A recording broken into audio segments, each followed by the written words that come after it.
नमस्कार, मी वैष्णवी. आपण पाहतात Indian TV news. Indian TV न्यूजच्या बुलेटिन मध्ये आपले स्वागत आहे. चला तर नजर टाकूयाच्या काही विशेष घडामोडींवर. कल्याण डोंबिवली महानगरपालिकेच्या वतीने घेतल्या गेलेल्या कल्याणकारी योजना कार्यक्रमात व खासदार डॉक्टर श्रीकांत शिंदे यांच्या प्रयत्नातून प्रधानमंत्री खनिज क्षेत्र कल्याण योजनेअंतर्गत कल्याण डोंबिवली महानगरपालिका क्षेत्रातील पात्र असलेल्या महिलांसाठी घरघंटी व शिलाई मशीन सामग्रीचे वाटप करण्यात आले होते. या वाटपात घोटाळा झाला असल्याचा खणखणाती आरोप कल्याणातील जागरूक नागरिक यांच्याकडून केला जात आहे. या पात्र असलेल्या लाभार्थ्यांना पिवळे अथवा केशरी रंगाचे शिधापत्रिका असणे आवश्यक होते. तसेच महिला बाल कल्याण विभागामध्ये शिलाई मशीन व घरघंटी वाटपाबाबत प्रत्येक प्रभागात महिलांचे फॉर्म भरूनही घेतले गेले व त्यामध्ये लॉटरी काढून पात्र अपात्र लाभार्थ्यांची यादी घोषित करण्याची प्रक्रिया झाली. त्यात 4,500 घरघंटी व 3,342 शिलाई मशीनीचे लाभार्थी होते. परंतु या यादीमध्ये कल्याण डोंबिवली महानगरपालिका कर्मचाऱ्यांच्या पत्नीची नावे दिसून येत असल्याचा आरोप जागरूक नागरिक राम बनसोडे यांनी केला आहे. तसेच या यादीत पोलिसांच्या कुटुंबाची देखील नावे पात्र करण्यात आली आहेत. त्यामुळे या सर्व वाटपात भ्रष्टाचार झाला असल्याचा गंभीर आरोप केला जात आहे. तसेच राम बनसोडे यांनी या संदर्भात महिला बाल कल्याण विभाग उपायुक्त स्वाती देशपांडे लेखी तक्रार देखील केली आहे. तसेच या प्रकरणी महापालिकेने दखल न घेतल्यास दुर्लक्ष केल्यास तीव्र आंदोलनाचा इशारा जागरूक नागरिकांकडून देण्यात आलेला आहे. कल्याण डोंबिवली महानगरपालिकेने घरघंटी आणि शिलाई मशीन वाटपचा कार्यक्रम राबविला होता. तो खूप घाईगडबडीमध्ये फक्त 2 दिवस फॉर्म भरणे आणि 1 दिवसामध्ये लाभार्थी यादी प्रसिद्ध करणे असा हा कार्यक्रम केला होता. पण या पात्र लाभार्थ्यांच्या यादीमध्ये कल्याण डोंबिवली महानगरपालिकेचे कर्मचारी, पोलीस कर्मचारी, रेल्वे कर्मचारी व अन्य शासकीय कर्मचाऱ्यांच्या पत्नींचे, बायकांची नावं लाभार्थी म्हणून आलेले आहेत. या संदर्भामध्ये महिला बाल कल्याण विभागाच्या उपायुक्त स्वाती देशपांडे मॅडम व प्रशांत गव्हाणकर यांना भेटून आपण ती तक्रार दिलेली आहे. परंतु असं समजतं की उद्या प्रशासनाने घाईगडबडीने त्या लाभार्थ्यांना प्रमाणपत्र वाटपाचा कार्यक्रम ठेवलेला आहे. तो कुठे आणि कधी ठेवलेला आहे हेही सांगितलं नाही आहे. तर अशा ह्या अनागोंदी कारभाराबाबत कल्याण डोंबिवली महानगरपालिकेच्या विरोधामध्ये भ्रष्टाचाराबाबत आपण तक्रार दिलेली आहे. जर अशा पद्धतीने शासकीय कर्मचाऱ्यांच्या बायकांना जर शिलाई मशीन आणि घरघंटी वाटप हा जर कार्यक्रम जर केला तर याच्यामध्ये अन्याय झालेल्या पात्र लाभार्थ्यांना, जे काय गरजू गरीब महिलांना ज्यांना लाभ मिळालेला नाही आहे, त्यांच्या न्याय हक्कासाठी आपण लोकशाही पद्धतीने जन आंदोलन छेडू अशी प्रशासनाला विनंती आहे. Bureau report, Indian TV news, Kalyan. कार्यसम्राट आमदार विश्वनाथ दादा भोईर यांच्या प्रयत्नाने महापालिका क्षेत्रात मूलभूत सोयीसुविधा अंतर्गत शासन अनुदानित कामे करण्याचा शुभारंभ कल्याण पश्चिमेत पार पडला. कल्याण प्रभाग क्रमांक 4 कशिश पार्क मुख्य रस्ता भाग 2 या रस्त्याचे काँक्रिटीकरण करणे, तसेच माधव संस्कार Sagardeep home heights home residency ते कशिश पार्कपर्यंत विद्युत पथ दिवे लावणे या कामाचा शुभारंभ पार पडला.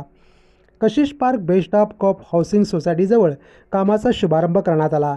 यावेळी शिवसेनाचे उपशहर प्रमुख सुनील वायले, माजी नगरसेविका शालिनीताई वायले, वैशालीताई भुईर, माजी नगरसेवक जयवंत भुईर, विधानसभा संघटक प्रभुनाथ भुईर, माजी नगरसेवक भरत मिरकुटे, माजी नगरसेविका रजनी मिरकुटे इत्यादी मान्यवर उपस्थित होते.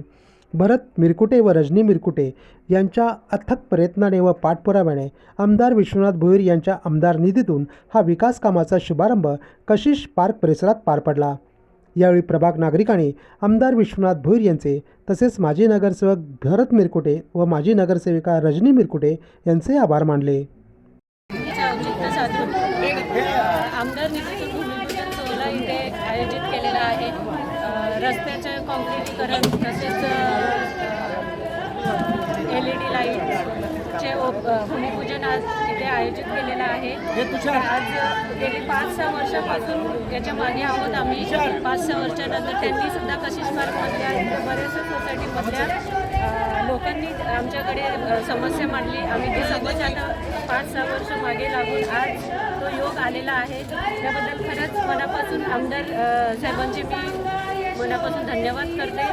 आणि असंच त्यांचा लक्ष, आशीर्वाद आमच्यावर राहू द्या आणि लवकरात लवकर डेव्हलपमेंट होऊ द्या. हीच मी त्यांना विनंती करते. धन्यवाद. Bureau report Indian T V news कल्याण.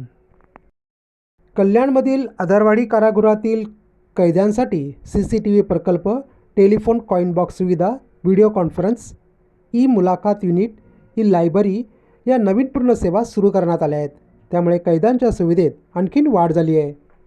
अप्पर पोलीस महासंचालक आणि महानिरीक्षक कारागृह सुधार सेवा अमिताभ गुप्ता यांच्या हस्ते या सर्व सुविधांचे उद्घाटन करण्यात आले. कॉइन बॉक्स सुविधेअंतर्गत आठवड्याला प्रत्येक कैद्याला 3 कॉल मिळणार आहेत. व्हिडिओ कॉन्फरन्सद्वारे कैद्यांना महिन्यातून 1 वेळा कुटुंबासोबत आणि 1 वेळा वकिलासोबत बोलता येणार आहे. राज्यातील जवळपास सर्व कारागृहांमध्ये व्हिडिओ कॉन्फरन्स सुविधा उपलब्ध करून देण्यात आली आहे. त्याचप्रमाणे लायब्ररीही अपडेट करता येईल आणि याचा जास्तीत जास्त लाभ कैद्यांना मिळेल. जेलमध्ये सुरक्षेच्या दृष्टीने संपूर्ण जेलमध्ये CCTV लावण्यात आलेत. त्यामुळे अनुचित प्रकारांना आळा बसणार आहे. यावेळी जेलच्या दुरावस्थेबाबत बोलताना गुप्ता यांनी PWD पाठपुरावा सुरू केला आहे असे सांगितले. आधारवाडी कारागृहात क्षमतेपेक्षा जास्त कैदी आहेत. याबाबत बोलताना अमिताभ गुप्ता यांनी पालघरला नवीन कारागृहाच्या कामाची सुरुवात झाल्याचे सांगितले. ते काम पूर्ण झाल्यानंतर ठाणे आणि आधारवाडी कारागृहाचा ताणही कमी होईल असेही ते म्हणाले. काही फॅसिलिटी आहेत बेसिक ह्युमन राईट्सच्या दृष्टीने फार महत्त्वाच्या आहेत. ते आपण सिम कार्ड बेसिसवर आपण फोन कॉलची सुविधा उपलब्ध करून दिलेली आहे. आठवड्याला 3 कॉल प्रत्येक कैद्याला भेटणार आहे. त्याशिवाय आपण मुलाखत आणि व्हिडिओ कॉन्फरन्सिंग सुविधाचा एक सेंटर तयार केलेलं आहे. सगळे त्यांची VC किंवा त्यांच्या ट्रायल आणि त्यांचे मुलाखत ते फॅमिलीबरोबर लांब राहणारे फॅमिलीबरोबर बाहेर राहणार ते करता येईल. याशिवाय आपण लायब्ररी सुरू केली आहे. आधी लायब्ररीचा प्रकार वेगळा होता. हे लायब्ररी असल्यामुळे अप टू डेट करता येईल आणि एकच सगळ्याला जास्त लाभ देता येईल. याशिवाय आपण पूर्ण परिसरातला CCTVने कव्हर केलेलं आहे. हे सिक्युरिटीच्या दृष्टीने फार महत्त्वाचं आहे आणि प्रत्येक गोष्टी आधी अलिगेशन व्हायचे, काय व्हायचे की हे झालं कसं झालं, सेफगार्ड आला, नार्कोटिक्स आला, तुमच्या लोकांनी मारला, त्यांच्या लोकांनी मारला, भांडण जाडी किंवा काय असेल आणि माझे स्टेटमेंट असेल त्यांच्या स्टेटमेंट असा बसायचे. ते आता काही गरज पडणार नाही. प्रत्येक गोष्टी रेकॉर्ड होणार आहेत आणि ते रेकॉर्डप्रमाणे आपण सगळे म्हणजे कंट्रोल आहे. मनावर कंट्रोल आहे, सगळ्यावर कंट्रोल आहे आणि त्याच्या मनावर कंट्रोल करण्यासाठी इतर गोष्टी पण आपण उपलब्ध करून दिलेल्या आहेत. आणखी काही प्रोजेक्ट आहे ते हळूहळू ते सगळे आपण इम्प्लिमेंट करणार आहे. Bureau report Indian TV news Kalyan. Sunirmal foundation व भगवे वादळतर्फे साहित्य क्षेत्रातील उल्लेखनीय कार्याची दखल घेत मराठा सेवा प्रतिष्ठान या संघटनेच्या प्रदेश उपाध्यक्षा विजया शिंदे यांना महाराष्ट्राचे हिरकणी पुरस्काराने सन्मानित करण्यात आले. आयोजक दत्ता खंदारे व विलास देवळेकर यांच्या हस्ते त्यांना सन्मानित करण्यात आले. विजया भानुदास शिंदे या अर्थशास्त्रात MAच्या क्षेत्रात पदवीधर असून त्या मंत्रालयातील सेवानिवृत्त अधिकारी आहेत. नागपूरमध्ये त्यांना अक्षरगणातील मोती या पुरस्काराने सन्मानित केले होते. त्यांच्या साहित्य क्षेत्रातील उल्लेखनीय कार्याची दखल घेऊन त्यांना राष्ट्रस्तरीय महात्मा फुले समाजभूषण पुरस्कार 2022ला टॅलेंट पात्रता म्हणून त्यांची निवड केली होती. राष्ट्रीय साहित्य सेवा सन्मान पुरस्कार 2022, जनगौरव कार्यदर्पण आयकॉन पुरस्कार 2022, राष्ट्र चेतना पुरस्कार 2022 अशा अनेक पुरस्कारांच्या मानकरी ठरलेल्या व पुरस्कृत झालेल्या कल्याणकर विजया शिंदे यांना कल्याणभूषण पुरस्कारानेही सन्मानित करण्यात आले आहेत. नाशिकमध्ये आशा आत्मजा पुरस्कार, तर राष्ट्रीय साहित्य रत्न पुरस्कार 2023, राजमाता जिजाऊ राष्ट्रगौरव पुरस्कार 2023, तर कल्याण महापालिकेतर्फे ज्येष्ठ नागरिक मॅरेथॉन स्पर्धा 2024 अशा पुरस्काराने सन्मानित विजया शिंदे यांना साहित्य क्षेत्रातून महाराष्ट्राची हिरकणी पुरस्काराने सन्मानित करण्यात आले. साहित्य प्रेमिकाकडून अभिनंदनाचा वर्षाव त्यांच्यावर होत आहे. Bureau report Indian TV news Kalyan. Best co-op housing society Kashish park व श्री पिंपळेश्वर प्रासादिक भजनी मंडळ सार्वजनिक उत्सव मंडळाचा महाशिवरात्री महोत्सव 12वे गंधारे रोड कल्याण पश्चिम येथे साजरा झाला. उद्धव बाळासाहेब ठाकरे अवजड वाहतूक सेना ठाणे जिल्हाध्यक्ष व शिव अध्यक्ष प्रतिष्ठानचे संस्थापक निलेश भोर यांच्या अध्यक्षतेखाली बेस्ट ऑफ हाऊसिंग सोसायटीतर्फे महाशिवरात्री महोत्सव साजरा झाला. श्री पिंपळेश्वर महादेव भगवान कृपेने व साधू संतांच्या आशीर्वादाने बेस्ट कॉप हाऊसिंग सोसायटी व श्री पिंपळेश्वर भजनी मंडळ आणि परिसरातील भाविक भक्तांच्या सहकार्याने महाशिवरात्रीनिमित्त कीर्तन महोत्सव आयोजित केला गेला होता. कीर्तन, प्रवचन व भजन या माध्यमातून जनजागृती, समाज प्रबोधन व ईश्वरीय सेवा करण्याचे कार्य पार पडले. ब बंडोपंत महाराज मुंडे यांच्या काल्याचे कीर्तनानंतर महाप्रसाद व सांगता करण्यात आली.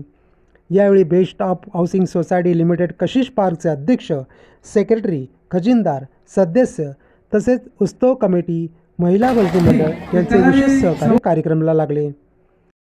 नसलेला मान हा इथे महाराजांच्या उपस्थितीत मिळाला, त्यांच्या बाजूला बसायला मिळालं, याच्यामध्येच आम्ही आमचं भाग्य समजतो. मगाशी यांनी उल्लेख केला,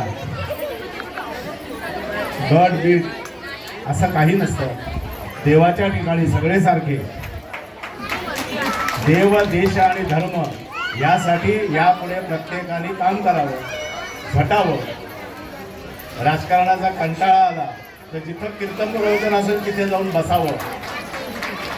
एवढंच मी या प्रसंगी सांगतो. आणि आपल्या सर्वांना, कारण मी इथे राजकीय भाषण करणार नाही, हे धर्मपीठ आहे, त्यामुळे इथे राजकारणाचा वास सुद्धा येता कामा नये. या कार्यक्रमाच्या निमित्तानं उपस्थित असलेले आमचे सगळे सहकारी आणि बेस्ट कॉलनीतले सगळे माझे सहकारी, यांना सगळ्यांना धन्यवाद देतो आणि रजा घेतो. जय हिंद, जय महाराष्ट्र. रिटायर होत आहेत आमचे माझ्याबरोबर 4 मित्र आहेत. कागरे माऊली, त्याच्यानंतर बनकर आणि दादाभाऊ आरो.